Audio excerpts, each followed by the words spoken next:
Sometimes you might be having a great month, even a record month, and then somehow a few weeks later, you're right back where you started. And I don't think it's random. And I don't think it's because you're inconsistent or because you're lazy. It's probably not because you need a better strategy. I think that most of the time, it's because your nervous system kind of has a financial set point. Your body remembers it. It feels comfortable.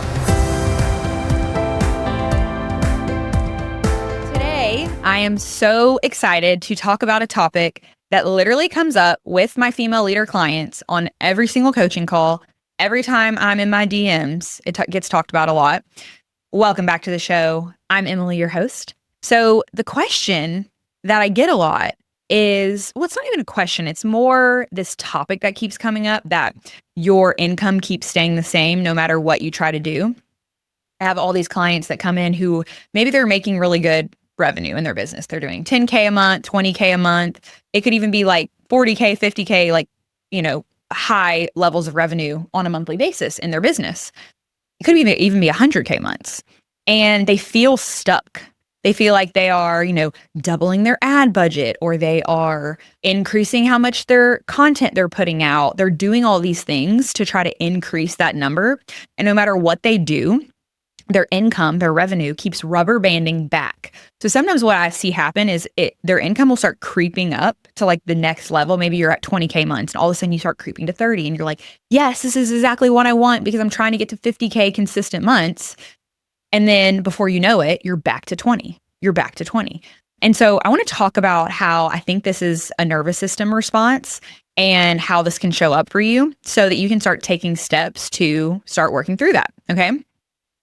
Sometimes you might be having a great month, even a record month, and then somehow a few weeks later, you're right back where you started. And I don't think it's random. And I don't think it's because you're inconsistent or because you're lazy. It's probably not because you need a better strategy. I think that most of the time, it's because your nervous system kind of has a financial set point. Have you ever heard of a set point when it comes to like your weight? And I'm like, all the women are like, yes. It's like you have that magical number, not even magical. Sometimes it's not magical. It's that number that your body feels really comfy at. You're like at this certain weight. And no matter what you do, if you get below that number, your body finds a way to creep back up. Or if you gain a little bit, you can usually get back to that number pretty easily. But it's a set point. Your body remembers it. It feels comfortable. And your business revenue kind of works the same. You have that number where it's like, I know what I need to do in order to get this number of this amount of income on a monthly basis. And you know what you need to do, you know what your expenses are, you know what sales levers you need to pull in order to get there. And it just feels comfortable. It's a level of income that feels safe. It's a level of income that feels familiar. It feels doable. It feels manageable. But every time you start to move beyond that level, your body is what pulls you back down. Okay. Not because you don't want more, because more can feel unsafe to your nervous system. So actually, I'm going to do a little demonstration. I do this on my 5-day challenge, Regulate to Elevate challenge. If you've ever done that before, you've probably seen this before. If you haven't done my challenge, there probably is one coming up really soon when you're listening to this. So I'm going to show you all this demonstration. So I want you to look at these two glasses. Okay. This glass, this smaller glass, is your current income level. So let's use that example, $20,000 months. You've gotten really good at sustaining this amount, okay? Your body knows how to handle it. It feels familiar. It feels familiar. And this is what you want. This is $50,000 months, okay? This is bigger launches. This is more clients, a higher number of clients. This is more money in your bank account, right? More visibility. I'm going to put these down.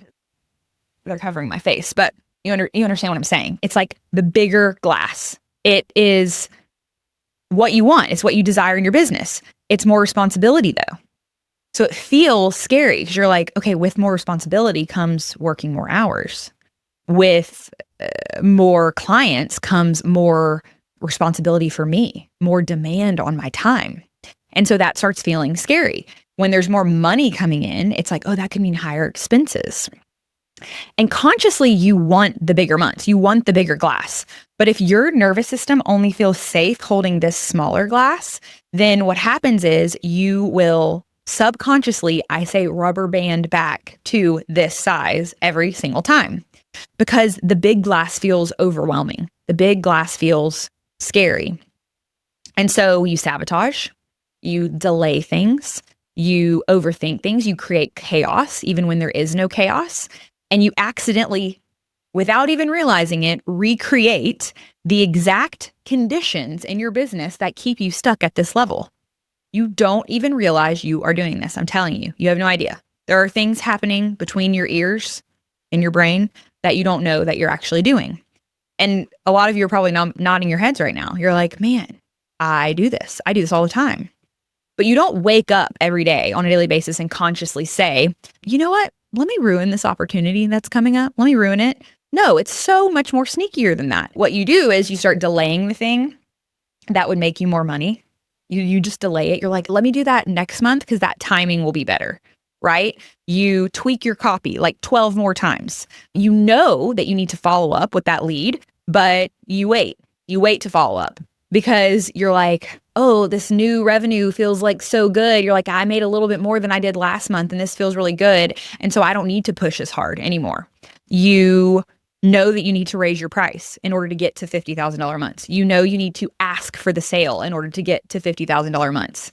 You need to post the video in order to get there. But instead, you decide to reorganize your Canva folders. You're like, this is like on my to-do list. Like, this has been driving me nuts. I need to do this.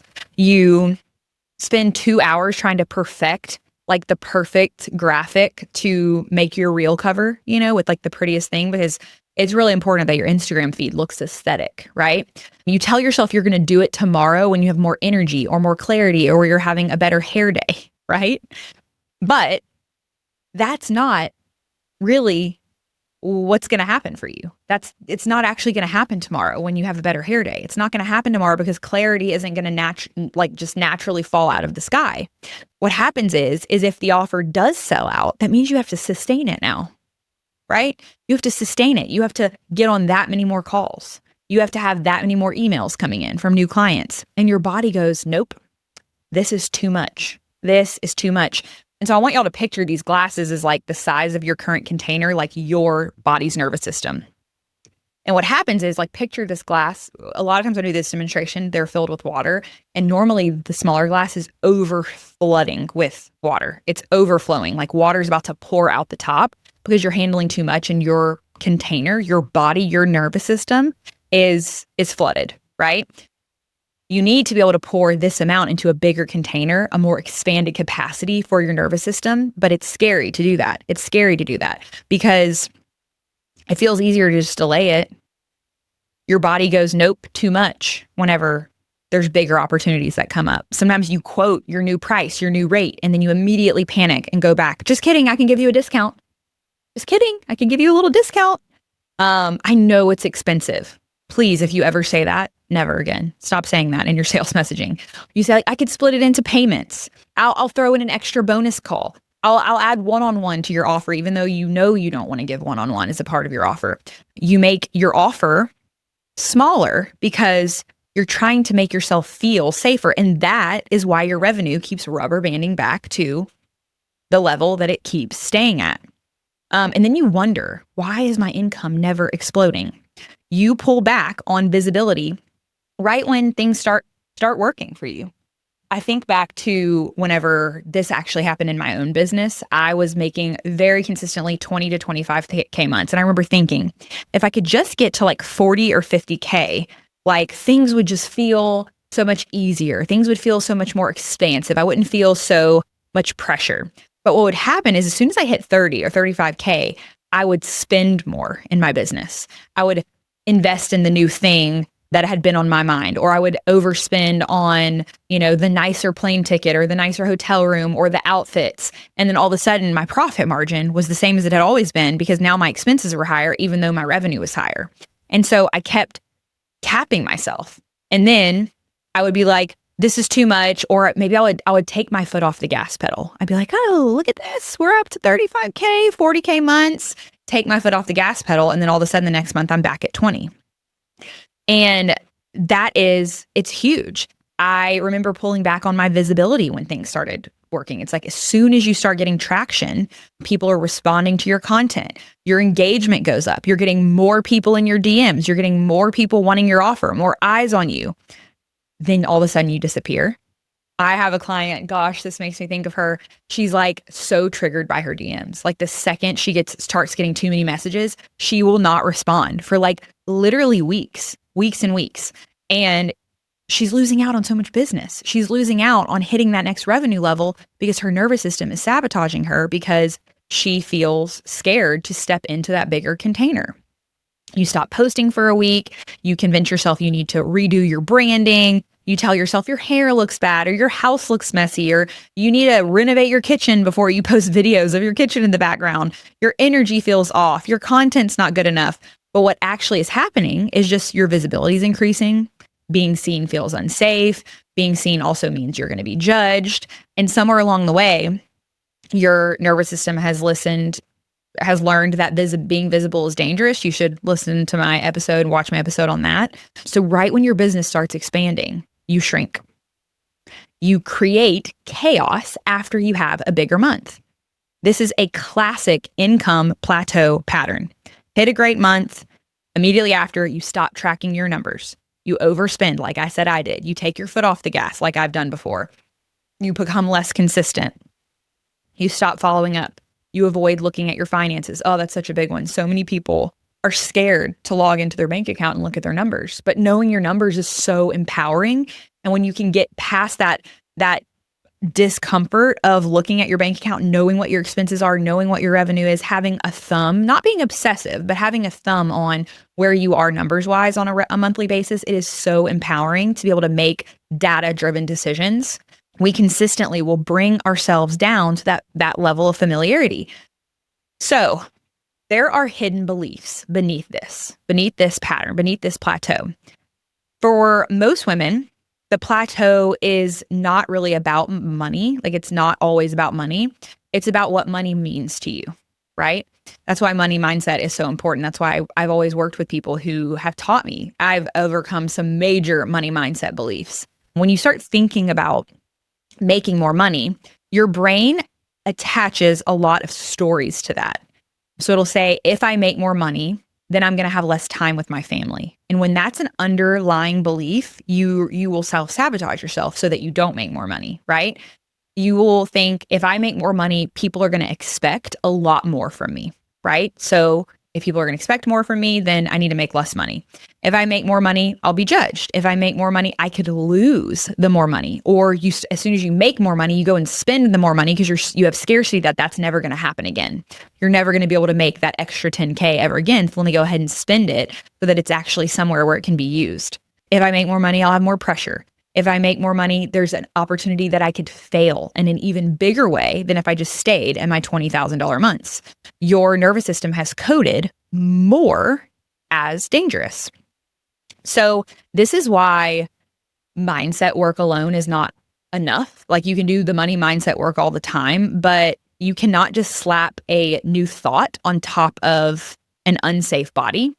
You can repeat like I am worthy of money all day long. You can write that mantra down. You can say it out loud. You can repeat it all day long.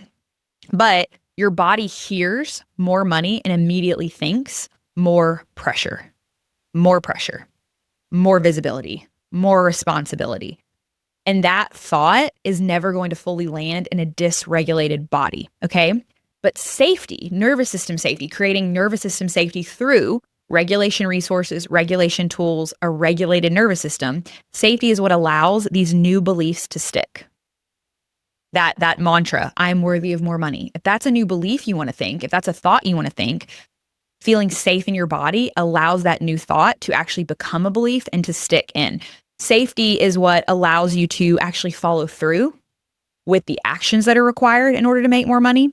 Safety is what allows you to stay visible, to hold your boundaries, to raise your prices, and to lead. Safety is what builds strategy. And that's why I say all the time that your nervous system is your number one business asset. It is your number one business strategy because you can have the best business strategy in the world, but if you do not have the nervous system capacity to execute and implement on it, it will never stick, right? So I want to give an example. One of my clients, Kimberly, she runs a successful 7-figure business. She had a really stressful client email exchange in the past that would have sent her into a spiral. And what old Kimberly would have done is she would have spent 3 days obsessing She would have replayed every word. She would have lost sleep. She would have reacted emotionally. But instead, what she did was she paused. She regulated through it. She responded from a grounded place. And yes, even though she ended up giving a refund to this client, which made her revenue, or I guess expenses, go higher and like made her profit margin smaller, the next day, because she was regulated, she actually called in a new VIP client that their sale actually more than covered the cost of the refund and actually increased her revenue so that she didn't rubber band back down to that previous revenue level, right? That was part of the win.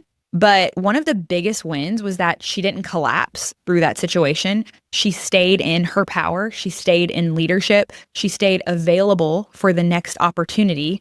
And that is emotional mastery. That's how she was able to continue increasing her revenue, increasing her income without it constantly rubber banding back. You have to stop letting your emotions drive your decisions in your business and make decisions based on data. And when you look at all of the results you're getting in your business, whether they are good or bad, and you can use those results as data and make data-driven decisions, it is so empowering to have something negative happen in your business, like an angry client, like, a month where your ad spend doesn't pay off the way that you want to, and you're, maybe in the red, negative, being able to use that as like, oh, this is just information. This is just data. I'm going to use this data to make decisions so that I can continue increasing my revenue. Whereas most people are using those results in their business as something meaning you fail, and then you're subconsciously letting that sabotage your revenue level so that you never continue growing. Okay. So if you're listening to this and your income keeps plateauing, it's probably not because you need to work harder. Maybe it is. Maybe you could put some more hours in, but a lot of times it's because your nervous system is still only comfortable holding the level that you are already at, the level that feels maintainable, the level that you've repeated so many times that it is your income set point, right?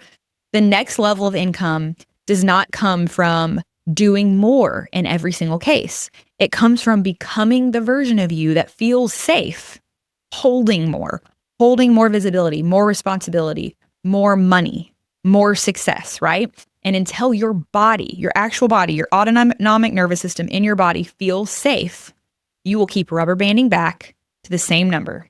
You will keep feeling safe in this smaller container and never be able to pour the water into this bigger container, because this bigger container holds more. It holds more money. It holds more success. And it's really where you want to go. So this is your lesson of the day. Your nervous system is your number one business asset. Thanks for joining me, and I'll see y'all next time.